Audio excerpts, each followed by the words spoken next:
AP పెన్షనర్లకు DR arrears చెల్లింపులపై director of treasuries and accounts వారి కీలక ప్రకటన. 2-3 రోజులలో చెల్లింపులు. ఇక విషయానికి వెళ్తే ఏపీ ఉద్యోగులు, పెన్షనర్లకు చెల్లించాల్సిన కరువు భత్యం బకాయిలను వివరంగా తెలియజేస్తున్నామండి. ముఖ్యంగా జూలై 2018 నుండి డిసెంబర్ 2020 వరకు 30 నెలల కరువు భత్యం బకాయిలు జనవరి 2026న చాలా మందికి చెల్లించారు. వారిలో కొంతమంది ఉద్యోగులు, పెన్షనర్లకైతే చెల్లించలేదు. అలాగే జనవరి 2019 నుండి జూన్ 2021 వరకు 30 నెలల కరువు భత్యం బకాయిలు. ఇవి కొంతమంది ఉద్యోగులకైతే చెల్లించడం జరిగింది. అధిక మొత్తంలో ఇంకా ఉద్యోగులు, పెన్షనర్లకు చెల్లించాల్సి ఉంది. అలాగే ఏప్రిల్ 2020 నుండి డిసెంబర్ 2021 వరకు 2022 పీఎస్సీ బకాయిలు 21 నెలలు చెల్లించాలి.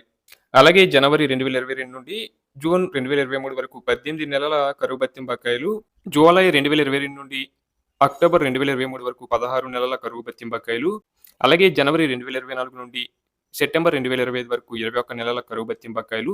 ఇంకనూ ప్రభుత్వం ఇప్పటివరకు 4 విడతల కరువు భత్యాలు అంటే 2024, 2025, 2025, 2026లో ప్రకటించాల్సి ఉంది.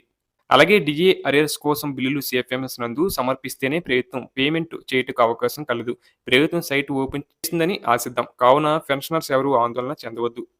అలాగే ఇంకా జమ కాని జూలై 2018 నాటి 20% పెండింగ్ డిఆర్ అరియర్స్ ప్రాసెస్ సిఎఫ్ఎంఎస్లో మొదలైనట్లుగా స్టేట్ గవర్నమెంట్ పెన్షనర్స్ అసోసియేషన్ అధ్యక్షులు వెంకటేశ్వర్లు మరియు ప్రధాన కార్యదర్శి ప్రభుదాస్ ప్రకటనలో తెలియజేశారు. సిఎఫ్ఎంఎస్లో బిల్లులు చెల్లించడానికి ప్రాసెస్ మొదలు పెట్టడానికి చర్యలు తీసుకున్న ఆర్థిక శాఖ జాయింట్ సెక్రటరీ గౌతమ్ అల్లాడి గారికి సంఘం తరపున ప్రత్యేక ధన్యవాదాలు తెలియజేయడం జరిగింది. అలాగే ఏప్రిల్ 24వ తేదీన పెండింగ్ డిఆర్ బకాయిలు విడుదల చేయాలని, రాష్ట్ర వ్యాప్తంగా ఇంకనూ 20% మంది పెన్షనర్లకు అరియర్స్ చెల్లించాలని, సీతం ద్వారా ట్రెజరీలోని సుమారుగా 16,500 మంది పెన్షనర్లు ఉన్నారని, రాష్ట్ర వ్యాప్తంగా 34,500 మంది ఉన్నారని, సుదీర్ఘకాలం అరియర్స్ చెల్లించకపోవడం వల్ల కొంతమంది పెన్షనర్లు మరణించారని, వెంటనే అటువంటి వారికి పెండింగ్ బకాయిలు విడుదల చేయాలని ఆర్థిక శాఖ జాయింట్ సెక్రటరీ గారికి వినతి పత్రం ఇవ్వడం జరిగింది. అలాగే స్టేట్ గవర్నమెంట్ పెన్షనర్స్ సంఘం ఇచ్చిన వినతి పత్రం అనుగుణంగా ఈ రోజు ఆర్థిక శాఖ జాయింట్ సెక్రటరీ గారి సూచనల ప్రకారం సిఎఫ్ఎంఎస్లో పెండింగ్ డిఆర్ బకాయిలు విడుదల చేయుటకు ప్రాసెస్ మొదలుపెట్టి పే స్లిప్లో చూపించడం జరిగింది. సిఎఫ్ఎంఎస్ పెండింగ్ బకాయిల ప్రాసెస్ మొదలైంది కాబట్టి మరో 2 నుంచి 5 రోజుల్లో జమలు జరగవచ్చని పేర్కొన్నారు.